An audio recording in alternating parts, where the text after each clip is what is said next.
ಓಕೆನಾ ಸರ್? ಈಗ ವಿಜಯೇಂದ್ರ CM ಅವ್ರ ಬಗ್ಗೆ ಕಮೆಂಟ್ ಮಾಡಿದ್ದಾರೆ ಸರ್, ಔಟ್ ಗೋಯಿಂಗ್ CM ಅಂತಂದೇಳಿ. ವಿಜೇಂದ್ರ ಅವರು ಔಟ್ ಗೋಯಿಂಗ್, ಸಿದ್ದರಾಮಯ್ಯನವರು ಔಟ್ ಗೋಯಿಂಗ್ CM ಆಗಿದ್ದಾರೆ ಈ ಸೆಷನ್ ಲಾಸ್ಟ್. ವಿಜೇಂದ್ರ ಅವರು ಔಟ್ ಗೋಯಿಂಗ್ ಅಧ್ಯಕ್ಷರು.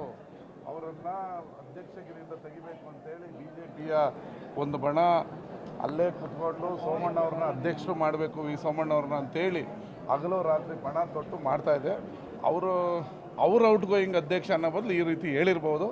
ಔಟ್ ಗೋಯಿಂಗ್ ಅಧ್ಯಕ್ಷ ಅವರ ಮಾತಿಗೆ ಬೆಲೆ ಕೊಡುವಂಥ ಅವಶ್ಯಕತೆ ಇಲ್ಲ.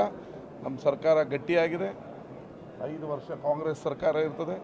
140 ಜನ ಮುಖ್ಯಮಂತ್ರಿಗಳ ಹಿಂದೆ ಇದ್ದಾರೆ, 140 ಜನ ಉಪಮುಖ್ಯಮಂತ್ರಿಗಳ ಹಿಂದೆ ಇದ್ದಾರೆ. ಸರ್ಕಾರ ಇರುತ್ತೆ ಸರ್. 5 ವರ್ಷ CM ಯಾರು ಅಂತ? 5 ವರ್ಷ ಕಾಂಗ್ರೆಸ್ ಸರ್ಕಾರ ರಾಜ್ಯದಲ್ಲಿ ಗಟ್ಟಿಯಾಗಿ ನೆಲೆ ಊರಿದೆ. 140 ಜನ ನಮಗೆ ಆಶೀರ್ವಾದ ಮಾಡಿದ್ದಾರೆ.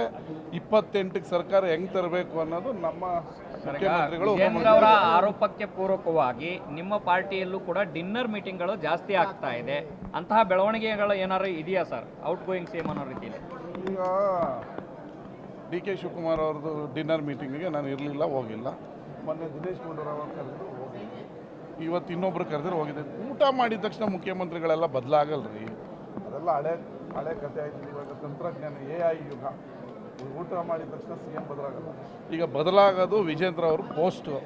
ಅದು ಯಾರು ಬಂದು ಕೂತ್ಕೊಳ್ತಾರೆ ಅನ್ನೋದನ್ನ ನೋಡೋಣ. ಸುಮ್ಮನೆ ಅವ್ರದ್ದು ಸೀಟ್ ಅಳ್ಳಾಡಬೇಕಾದ್ರೆ ನಮ್ಮ ಮುಖ್ಯಮಂತ್ರಿಗಳ ಬಗ್ಗೆ ಕಮೆಂಟ್ ಮಾಡೋದು ತಪ್ಪು. ನಿಮ್ಮಲ್ಲಿ ಯಾವುದು ಬದಲಾವಣೆ ಇಲ್ವಾ ಸರ್? ನಿಮ್ಮಲ್ಲಿ ಯಾವುದು ಬದಲಾವಣೆ ಇಲ್ವಾ ಸರ್? ಹಾಗಾದ್ರೆ ನಾನು ಏನು ಹೇಳಿದೆ ಹೇಳಿ? 140 ಜನನೂ ಮುಖ್ಯಮಂತ್ರಿಗಳ ಹಿಂದಿದ್ದಾರೆ. 5 ವರ್ಷ ನಿಮ್ಮ ಸರ್ಕಾರ ಸಿದ್ದರಾಮಯ್ಯನವರು 5 ವರ್ಷ ಮುಂದುವರಿತಾರೆ ಸರ್. 140 ಜನ ಮುಖ್ಯಮಂತ್ರಿಗಳ ಹಿಂದೆ ಇದ್ದಾರೆ. 140 ಜನ ನಮ್ಮ DK ಅವರ ಹಿಂದೆನೂ ಇದ್ದಾರೆ. ಎಲ್ಲ ಒಳ್ಳೇದಾಗುತ್ತೆ. ಮೊದಲು ಈಗ ವಿಜೇಂದ್ರ ಅವರು ಅವ್ರ ಪೋಸ್ಟ್ ಉಳಿಸ್ಕೊಳಕ್ಕೆ ಹೇಳಿ.